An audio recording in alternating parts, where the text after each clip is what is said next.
When you picture a painter in your mind, do you imagine someone standing thoughtfully in front of a blank canvas, holding a brush in one hand and a tray with their selection of colors in the other? That tray of paint is called a palette, and it's not just a tool for painters. Designers also have a color palette, which is the group of colors you plan to use for a specific creative project.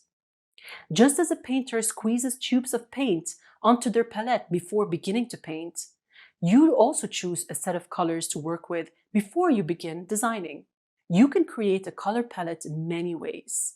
It can be based on an image you want to use in your design or a feeling you're trying to evoke. It can also be based solely on color theory. Let's look at a few examples. First, we have a simple triadic color palette. On the color wheel, connecting red, yellow, and blue will create a triangle shape. Red, yellow, and blue also happen to be our primary colors. Another option is a monochromatic color palette. This type of palette has several different shades of the same color. You can create the shades digitally when you change the value of the color.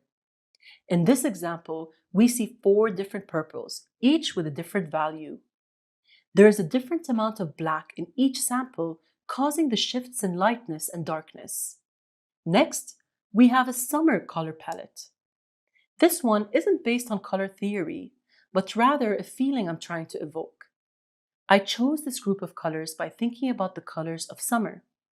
Light blue represents the sky, yellow represents the sun, pink represents the flowers in bloom, and green represents grass. Finally, we have a color palette based on an image.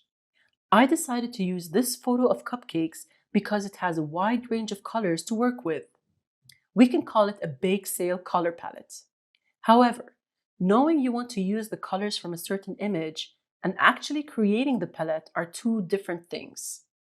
I created this bake sale color palette using the Canva Color Palette Generator, which is an awesome resource you can use to create your own palettes.